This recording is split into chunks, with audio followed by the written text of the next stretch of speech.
জন্য আহ্বান জানাই শ্রদ্ধেয় প্রসাদ ব্যানার্জি তাকে। দাদা জয়গুরু। দাদা জয় গুরু মা, জয় গুরু।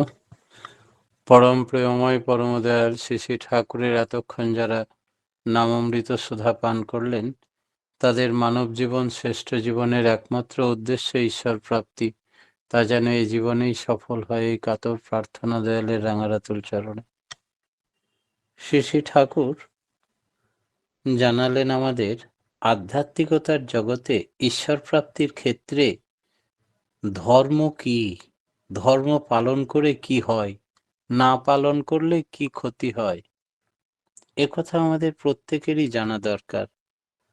ধর্ম পালন মানে ধৃতি পালন, তা নিত্য আচরণীয় ব্যাপার।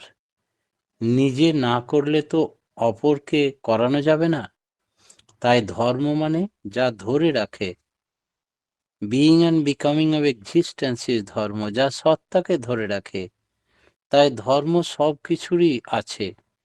একটা পাকা বাড়ি বা দালানের যেমন ধর্ম আছে, একটা ইটেরও তেমনি ধর্ম আছে, একটা কাঠেরও ধর্ম আছে। যাতে যার অস্তিত্ব বজায় থাকে তাই তার ধর্ম। ধর্ম কথাটা এখন মিরাক্কেল হয়ে গেছে। এই মিরাক্কেলের কারণটা কি? অলৌকিক আমরা তাকেই বলি যা আমরা বুঝতে পারি না। নিজের স্বধর্ম বাদ দিয়ে নেকি কিছু শেখে মেকি হয়ে বসে থাকে, আর তার কারণটা বুঝতে না পারেই তখন তাকে আমরা বলি অলৌকিক। তা কিন্তু নয়, প্রত্যেকটাই লৌকিক। আমরা বুঝতে পারছি না, জানতে পারছি না, তাই অলৌকিক মনে হচ্ছে। তাই আমাদের কাজ কি হবে? প্রত্যেকটা বিষয়ের কারণকে জানতে হবে। এই কারণকে জানাই হচ্ছে আমাদের ধর্ম। আর এই কারণকে জেনে গেলে তার কাছে আর কিছুই অলৌকিক বলে মনে হবে না।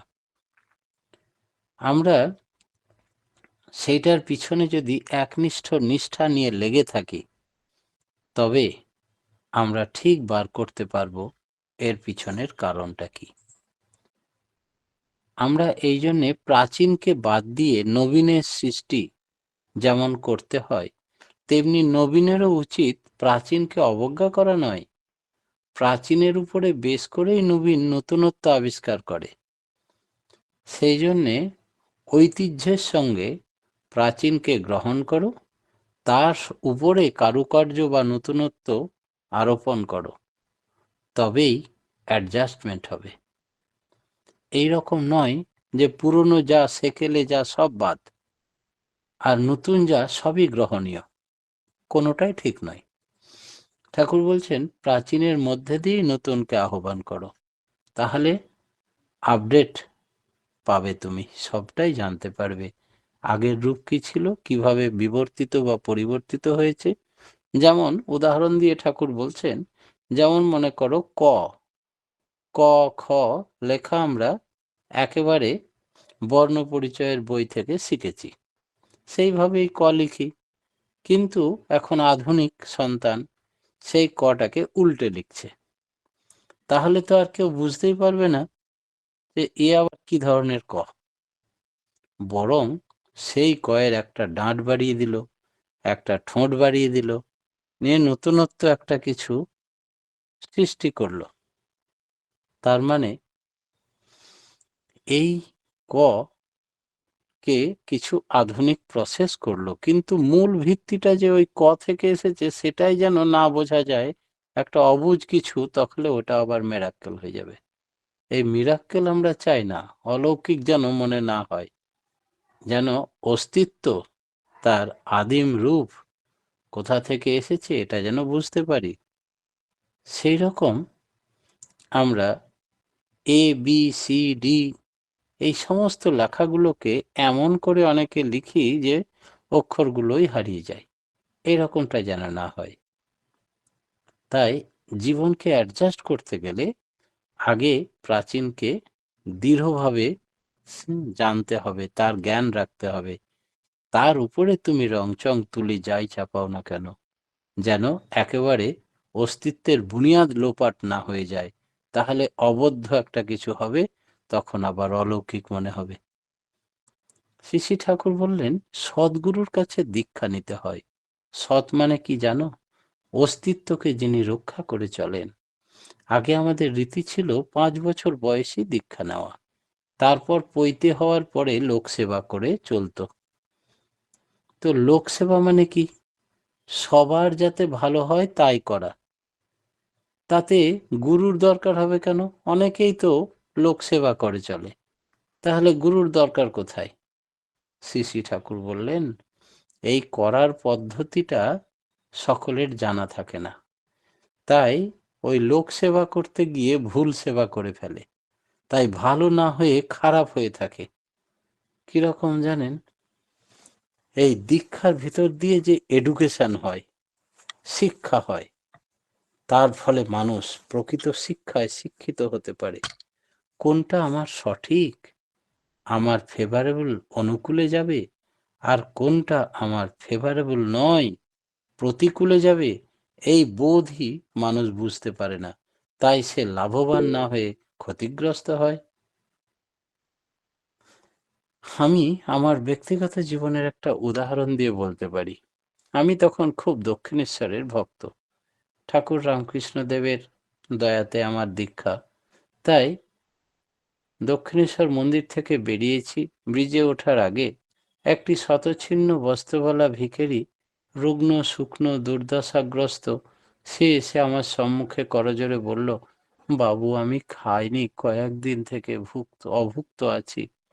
আমার পকেটে 100টি টাকা ছিল, ওকে দিলাম। তারপরে কোনো টাকা থাকলেই আমি কোনো এরকম অভুক্ত বললেই তাকে দিতাম, আর আমার প্রয়োজনে আমি কখনো 5 টাকাও পেতাম না। একদিন দীক্ষা নেওয়ার পরেই আচার্য শ্রী শ্রী বরদাকে আমি বললাম যে, আচ্ছা, ঠাকুরের একটা বাণীতে পড়ছিলাম, লোকমঙ্গলই নিজ মঙ্গলের প্রসূতি, অপরের মঙ্গল করলে নাকি নিজের মঙ্গল হবে। তো কোথায়? আমি তো অপরের মঙ্গলের জন্য যথাসর্বস্ব উজাড় করে দিতে রাজি থাকি, তাহলে কই আমার প্রয়োজনে 10 টাকাও আমাকে দিচ্ছে না কেউ। শ্রী শ্রী বরদা সব শুনলেন, শোনার পরে বললেন, ওই রামকৃষ্ণ ঠাকুরের প্রধান ভক্ত ও শিষ্য বিবেকানন্দের কথা জানিস তো? উনি যখন বললেন যে লোকের সেবায়, জীব সেবায় শিব সেবা, তখন রামকৃষ্ণ ঠাকুর বললেন, ওরে নরেন, জীব সেবায় শিব সেবা নয়, শিব জ্ঞানে জীব সেবা। যে সেবিছে ঈশ্বর, ওই কি যেন একটা কথা জীবে আছে, জীবে প্রেম জীবে করে প্রেম যে করে যেই জন সেই জন সেবিছে ঈশ্বর। তাহলে জীবে প্রেম করলেই ঈশ্বরের সেবা হবে না, শিব জ্ঞানে জীব সেবা করতে হয়। অর্থাৎ যে জীবের শিব জ্ঞানী নয়, তুমি মনে করো যাকে তুমি 100টি টাকা দিলে, সে 10 টাকার মদ খেলো, 90 টাকার জুয়া খেললো, আর বাড়িতে নিয়ে গেল কিছু গাঁজার পুড়িয়া, আর বেদম মারলো তার বউকে, তার কারণ সে তো রাজা হয়ে গেছে। তারপরে তার বউ কাঁদতে কাঁদতে পরমপিতার কাছে জানালো নালিশ, এর ইন্ধন জোগালে তুমি, তাই দান করে তুমি ঈশ্বরের আশীর্বাদ না পেয়ে অভিশাপ পেলে। সেই জন্য দান কাকে করতে হয় সেটা আগে জানা দরকার। উপযুক্ত ব্যক্তি ছাড়া দান গ্রহণ করা বা দান দেওয়া সঠিক নয়। তাহলে উপযুক্ত লোক পাবো কোথায়? এইবার তুমি ঠিক প্রশ্ন করেছ। উপযুক্ত লোক হচ্ছেন যিনি ইষ্টের, যিনি সদ্গুরু, তিনি হচ্ছেন শ্রেষ্ঠ পুরুষ, তিনি গুরুর গুরু, তিনি সৎ বা অস্তিত্বের রক্ষাকারী। তাঁর সেবায় যদি তুমি লাগাও, তিনি তোমাকে আশীর্বাদ করবেন তাঁর মতো হওয়ার। আর যদি ওই ভিখারিকে যাকে তুমি দান করলে তার মতো তুমি হয়ে যাও তার আশীর্বাদে, তাহলেও তোমার সর্বনাশ।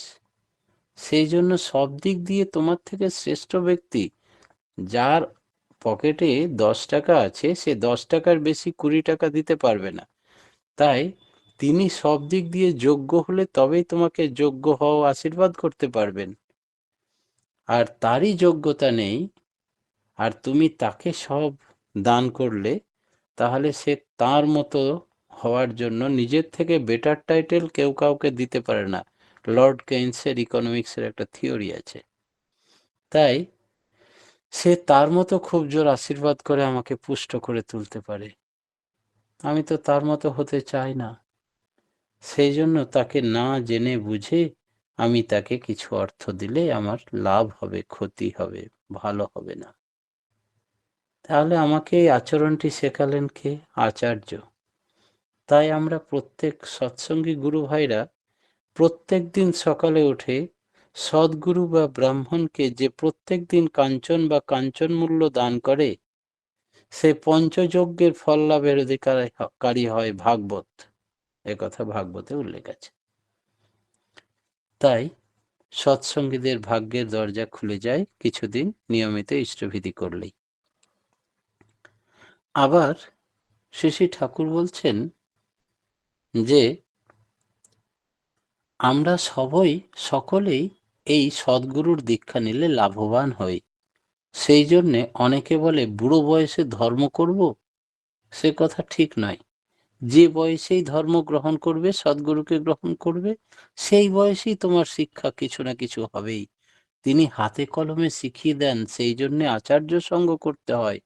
শিষ্য যেখানে বুঝতো না, গুরু সেখানে তার বুদ্ধি জাগিয়ে দেয়। আর ঋষি হলেন গুরু। ঋষিও মন্ত্র দ্রষ্টার। ঋষি মানে যিনি দ্রষ্টা পুরুষ, যিনি ভূত ভবিষ্যৎ বর্তমান দেখতে পান। আর মুনি মানে যিনি মননশীল। ঋষিকে অনেকে মুনি বলেন, কিন্তু মুনি ঋষি নাও হতে পারে। তাই ঠাকুর কিরকম দ্রষ্টা পুরুষ, এই বিষয়ে আমি একটা নিজের জীবনের ছোট্ট ঘটনা বলি। আমি তখন সুরেন্দ্রনাথ ল কলেজে ল পড়ি। বন্ধু বান্ধবরা সবাই ইয়াং উঠতি যুবক। আমরা বাসে, ট্রেনে কোথাও টিকিট কাটতাম না। যদি বাসে বা ট্রামে খচখচ করে আসতো কন্ডাক্টররা, ওরা হাতে না চেয়ে একটু খচখচ করতো কানের কাছে, এসে মাথা নাড়িয়ে দিলেই আর চলে যেত। একটু ভদ্র তারা, সবসময়তেই মাথা নাড়িয়ে দিতাম। আর ট্রেনে কোনো বন্ধু বান্ধবী টিকিট কাটে না, আর বলতো তুই যত ভীতু, তোকে টিকিট কাটতে হবে না, আমরা আগে যাব, তুই মাঝখানে থাকবি, দেখবি স্টেশনে কোনো চেকার আমাদেরকে টিকিট চাইবেই না। সত্যিই তাই। কয়েকদিন ওদের সঙ্গে বেরিয়ে দেখলাম এ তো ভালো জিনিস, অনেক পয়সা সেভ হয়ে যাচ্ছে। কয়েক মাস পর একসঙ্গে অনেক টাকা পকেটমারি হয়ে গেল, প্রায় 1000 টাকা। তখনকার দিনে 1000 টাকা মানে বেশ। আমার একদম মাথা চুলকানো অবস্থা, কি বিপদেই না পড়লাম। সোজা দেওঘর, আচার্যদেব শ্রী বরদার কাছে গিয়ে বললাম, আগে আমার পকেট মার হয়ে যায় কেন মাঝে মাঝে, এই 2 মাস 6 মাস পর পর। তখন বলে, তুমি কাউরির পকেট মারো? লাগে না, আমি তো পকেট মার নই। না না, মানে তুমি ট্রেনে বাসে টিকিট ফাঁকি দাও? না, হ্যাঁ দিই। আমার বন্ধু বান্ধব সবাই কাটে না, আমিও কাটি না। আর বাসে ট্রেনে খচখচ করে এলেই মাথা নাড়িয়ে দিই, নিয়ে অনেক টাকা বেঁচে যায়, ওর থেকে অনেক গুণ বেরিয়ে যায়, লাভ হয় না। তখন বললেন, তুমি আজ থেকে আর কোনো দিন বাসে, ট্রেনে, ট্রামে কাউকে ফাঁকি দেবে না। খচখচ করলেও দেবে, না করলেও দেবে। কেউ বন্ধুরা দেবে না, তুমি একাই নিজের ভাড়া দেবে। কেউ ট্রেনের টিকিট কাটবে না, তুমি ট্রেনের টিকিটটা কাটবে। কেউ চাইবে না, তুমি ফেলে দেবে। মনে থাকবে? লাগবে। দেখবে তোমার আর পকেট মারি হবে না সারা জীবনে। লাগবে। আমি তো তুক পেয়ে গেলাম। নিয়ে বললেন, তোমাকে একটা আমার জীবনের ঘটনা বলি, আমার প্র্যাকটিক্যাল লাইফের কথা। তোমার মতো আমিও একবার টিকিট কাটিনি। অবশ্য তোমার মতো স্টুডেন্ট লাইফ নয়, বা ট্রেনে ফাঁকি দেওয়ার উদ্দেশ্যে নয়। আমি জসিডি স্টেশনে ঢুকতেই ট্রেন ঢুকে গেল। ব্যাস দৌড়াদৌড়ি করে ট্রেনে চেপে পড়লাম। ট্রেনে চেপে আমার সঙ্গে যারা ছিল তাদের বললাম, টিটিকে খুঁজে দেখ, নে একটা টিকিট কেটে নে, বল আমরা টিকিট কাটা হয়নি, ট্রেন ঢুকে গেছিল। তারাও খুঁজলো, কিন্তু চেকার আর দেখতেই পেল না, টিটিকে দেখা গেল না। হাওড়া পৌঁছে গেলাম। গেটেও কেউ ধরবে না আমি জানি, কিন্তু আমি তো ফাঁকি দিলাম, প্রকৃতি সেটা দেখলো। এই ফাঁকিটা অনেক বড় আকার ধারণ করে আমাকে বিশাল ধস নামিয়ে দেবে। যখন আমার সংকটকালীন পরিস্থিতি, তখন আমি বিপদে পড়ে যাব। তাই আমি বললাম, টিকিট কাউন্টার থেকে যা, এইখান থেকে জসিডি একটা টিকিট কেটে নিয়ে আয়। টিকিটটা কেটে নিয়ে এসে কাউন্টার পেরিয়ে গেলাম, কেউ ধরলো না, তবুও ফেলে দিলাম। প্রায়শ্চিত্ত করলাম, আর কখনো যেন এই ভুল না হয় প্রভু। তাই তুমিও আজ থেকে আর কাউকে ফাঁকি দেবে না, তোমারও আর পকেট মার হবে না জীবনে। সত্যি তাই, তখন থেকে আজ পর্যন্ত আমার আর কোনোদিন পকেট মারি হয়নি। শ্রী ঠাকুর এই জন্যই বলছেন যে এই দ্রষ্টা পুরুষ ঋষির দীক্ষা নিতে হয়, আর তিনি মননশীল, তিনি মুনিও। তাই তিনি একাধারে ঋষি, একাধারে মুনি। বেশিরভাগ লোকই দীক্ষা নিয়ে নাম জপ করলেই বোধহয় সব হয়ে গেল মনে করে। শ্রী ঠাকুর বললেন, দীক্ষা মানে অনুশীলন করে দক্ষ হয়ে ওঠা। এই যে আমরা ঠকলাম, শিখলাম আর চললাম, নিয়ে সংশোধন হলো, এইটাই বলছে অনুশীলন করে দক্ষ হয়ে ওঠা। আর নাম হলো তাই যে ডাকের দ্বারা মানুষের তদ্বিষয়ে আনত হয়ে ওঠে, এনক্লাইন্ড হয়ে ওঠে তার প্রতি। তাই বলা হয় বীজমন্ত্র তাঁরই দত্তক, তিনি হচ্ছেন কেন্দ্র। গুরু বা আচার্য তাতে আনত হলে নাম করা যায় না, আনত না হলে নাম করা যায় না। গুরুর প্রতি বা আচার্যের প্রতি নর্মাল অ্যাডারেন্স, আনুগত্য ভাব থাকতে হয়। আনতি ও নিষ্ঠার সঙ্গে নাম করতে করতে নামীর বিশেষ লক্ষণ ও গুণগুলো ভেতর থেকে জাগ্রত হয়ে ওঠে। একজন মানুষ দেব মানুষে পরিণত হয়ে যায়, তাই ভেতর থেকে তার সদ্ভাবকে জাগিয়ে তোলেন এই সদ্গুরু, তার অনুশীলন তৎপর আনুগত্যর ভাবে নাম করার মাধ্যমে। তাকে যদি আমরা অন্তরে গ্রহণ করি, অর্থাৎ ইমবাইব, অন্তর্মুখী হয়ে চলি, সকল সময় তাকে নিয়ে আমরা আনন্দে মশগুল হয়ে থাকি।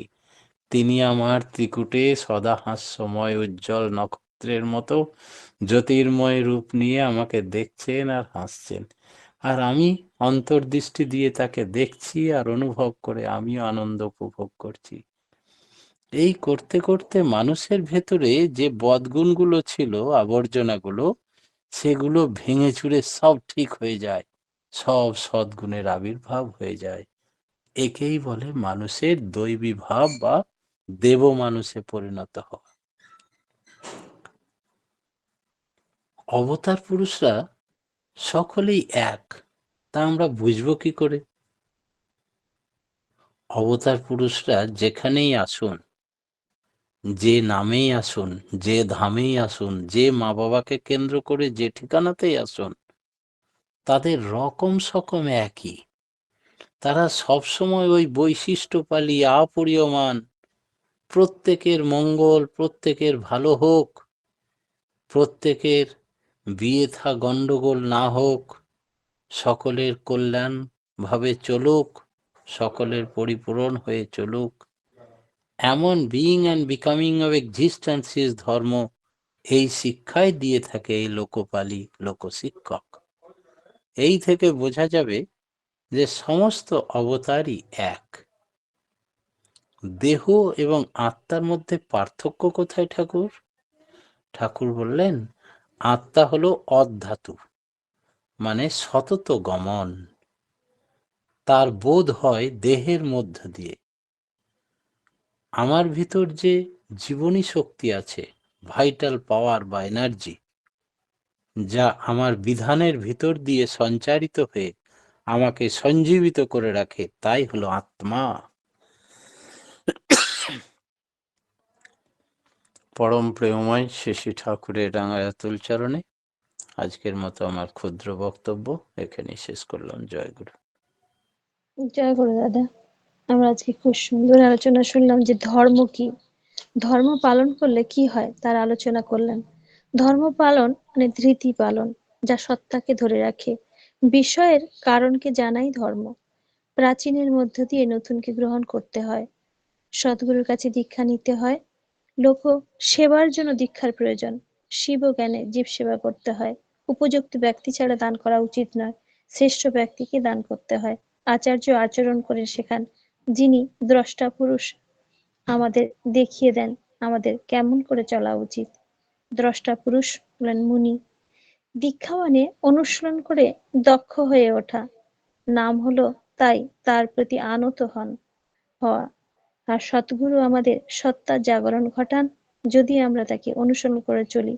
আত্মা সতত গমনশীল। খুব সুন্দর আলোচনা দাদা, আমরা সমৃদ্ধ হচ্ছি। পরম পিতার রাঙারাতুল চরণে আপনার সার্বিক মঙ্গল প্রার্থনা করি। আপনি এবং আপনার পরিবার পারিপার্শ্বিকের সুদীর্ঘ নিরোগ ইষ্টচ্ছল জীবন কামনা করি পরম পিতার রাঙারাতুল চরণে। আপনারা প্রথম পরম পিতাকে নিয়ে সুখে শান্তিতে আনন্দে ভরপুর হয়ে থাকুন, এই কাতর প্রার্থনা করি। আর এভাবে আলোচনা করে আমাদের সত্তার জাগরণ ঘটান, এই মিনতি করি, মিনতি রাখি আপনার প্রতি। জয় গুরু দাদা, ভালো থাকুন এবং আনন্দে থাকুন আর সুস্থ থাকুন, এটাই কামনা করি দয়ালের রাঙারাতুল চরণে। জয় গুরু। এখন